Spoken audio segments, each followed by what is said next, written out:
Fala galera, mais uma vez eu, Alexandre Magalhães, na resenha com Magalhães, para falar dos times do futebol brasileiro, dos campeonatos que estão em curso.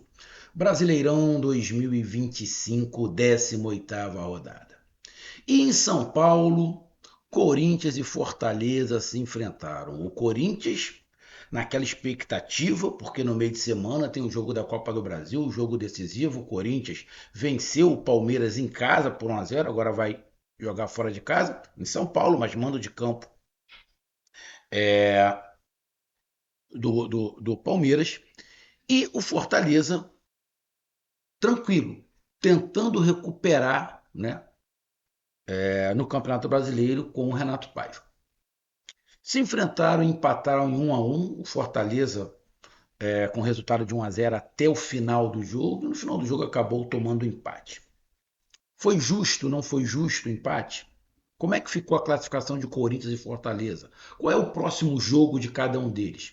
Então, sobre esse empate de 1-1 pela 18ª rodada do Brasileirão da Série A, que a gente vai falar nesse momento. Então eu peço a você, meu amigo torcedor do Timão, meu amigo torcedor do Lion, eu peço que você curta, compartilhe, inscreva-se no canal, dê o seu like, ative a notificação, coloque os comentários. Se você quiser ajudar o canal a crescer, você pode dar através do Pix, que é no nosso WhatsApp, você pode dar através do Superchat, quando estiver fazendo lives. E se você quiser ajudar o canal a crescer, você também pode ajudar através do Valeu, aquele coração que seu frango está do lado de compartilhar. Mais uma coisa, não deixe de se inscrever no canal, porque mais da metade da galera que acompanha o canal não é inscrito, então dá essa moral pro canal, inscreva-se no canal. E agora, não deixe de hypar também os vídeos. Além de curtir e compartilhar, você pode hypar. Hypar é simples. Depois que você curtir, vai abrir uma aba escrito hypar, você vai lá e clica. Hypar é dar pontos para o vídeo que você está assistindo. Tá? Então você pode fazer isso 3 vezes durante uma semana o mesmo vídeo. Então, curta, compartilhe e hype os vídeos que você está assistindo. Então vamos lá, galera. Vamos aqui logo para a classificação. Bom, com empate de 1-1, o Corinthians está na 10ª colocação com 22 pontos em 18 jogos. Ou seja, o Corinthians está com todos os jogos em dia. Atrás do Corinthians tem o Ceará. O Ceará ainda joga hoje. Eu estou gravando, ainda é 6 horas da tarde. O Ceará joga às 6h30 contra o Flamengo. Então, neste momento, o Corinthians está na 10ª colocação. Porém, quando começar o jogo, vai começar 0-0. O Ceará vai estar fazendo um ponto. O Ceará vai chegar a 22 pontos com 17 jogos e vai passar o Corinthians. Por quê? Porque o Ceará tem 6 vitórias e o Corinthians 5. Então, o Ceará empatando já passa o Corinthians. O Internacional está ali com 21 pontos. O Internacional também joga hoje contra o São Paulo em casa. Tá? Se o Internacional empatar, também vai aos 22 pontos, fica com 5 vitórias igual ao Corinthians, só que o Internacional tem um saldo de -3, o Corinthians tem um saldo de -4. Ou seja, se o Internacional empatar também em casa, o Internacional também passa o Corinthians. Tá?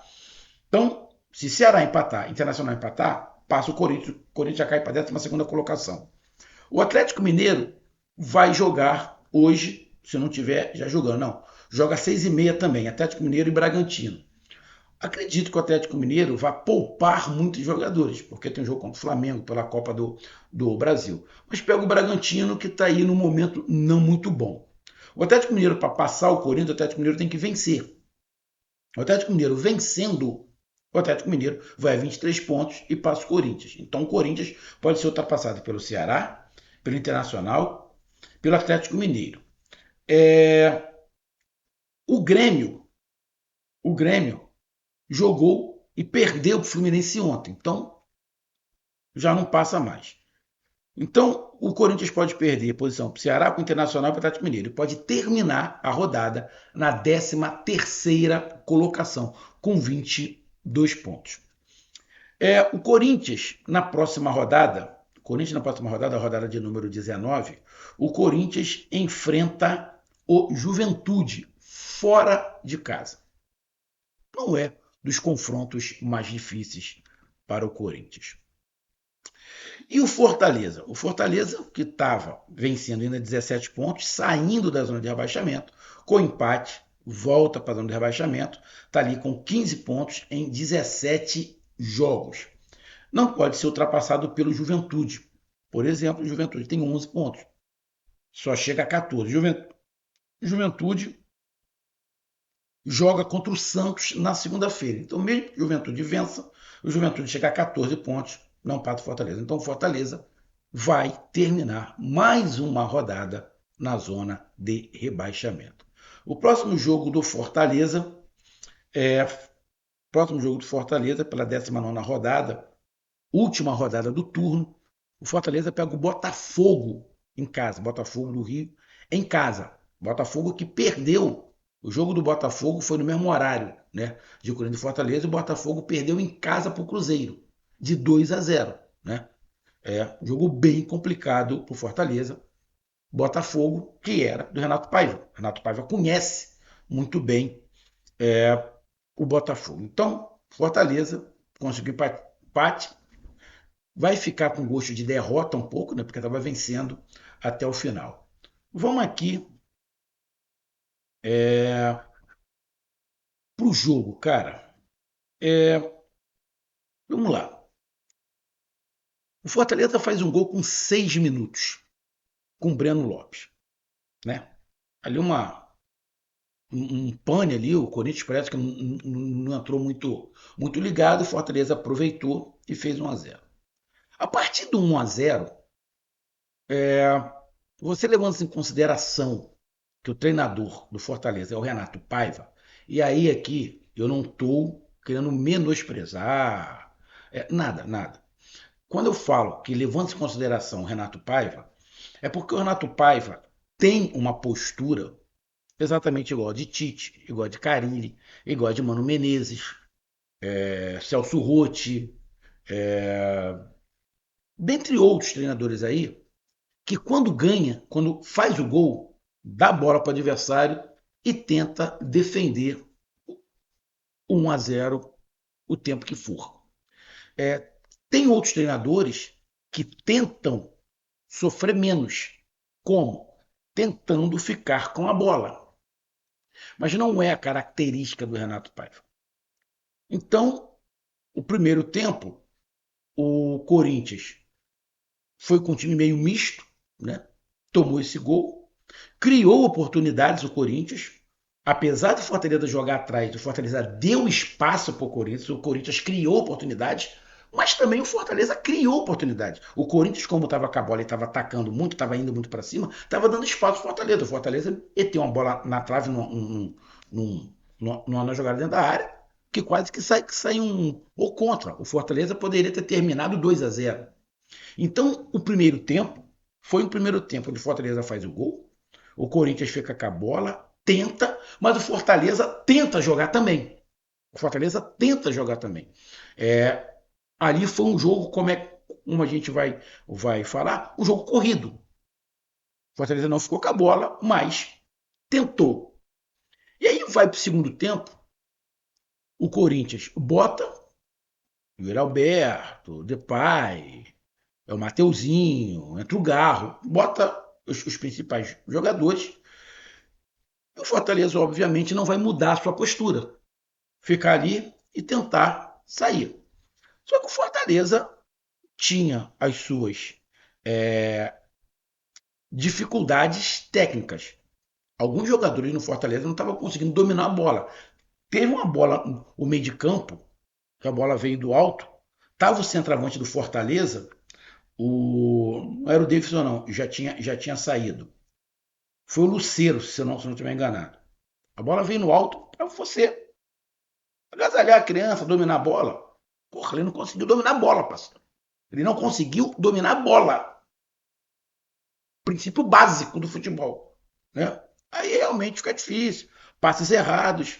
E aí foi aquela pressão do Corinthians. Mas os caras que entraram, o Mateuzinho, Depay,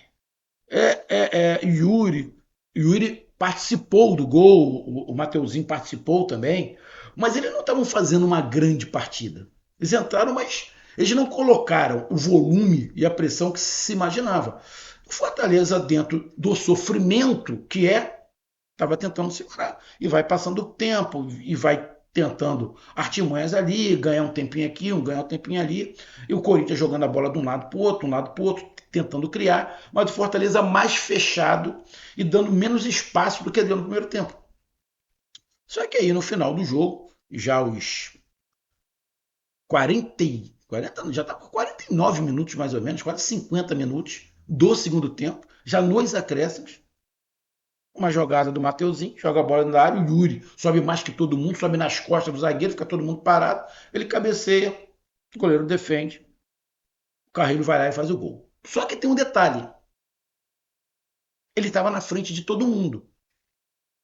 Só que o Diogo Barbosa ficou parado olhando a jogada, né?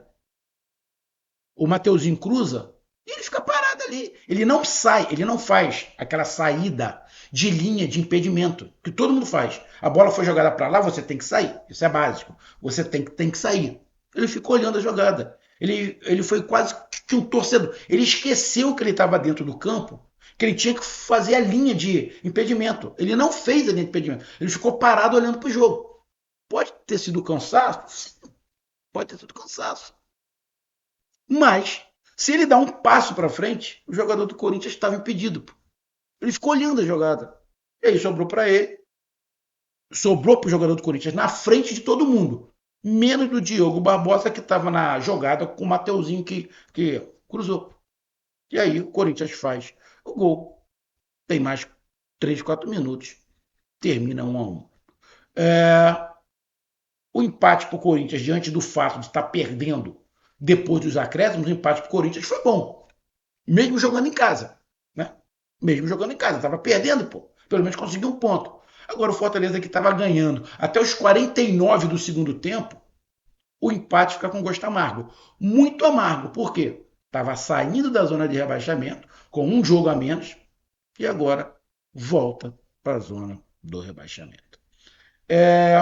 Mas se você levar em consideração o que aconteceu no jogo, não foi muito injusto. O Corinthians, apesar de não fazer um grande jogo, não merecia perder, né? Porque jogou o jogo inteiro, praticamente, à procura desse gol. E o Fortaleza tentando evitar. O Fortaleza foi eficiente, fez o gol? Fez. Mas eu acho que o Fortaleza poderia ter uma outra atitude, né? De tentar ficar um pouco mais com a bola. Mas não é a característica do Renato Paiva. E aí a gente pega aqui as estatísticas. O Fortaleza deu 3 chutes em direção ao gol, o Corinthians deu 5. Não foi uma discrepância assim, né? Porque o Fortaleza acabou se defendendo bem, mas o Corinthians teve 70% de posse de bola, 87% de precisão nos passes. O Fortaleza teve 30% de posse de bola e errou muito mais passes que o Corinthians, só para tu ter ideia. Então, cara, não vejo o resultado como injusto, não. Então tá aí a minha análise, um grande abraço, até mais, valeu, tamo junto, fui!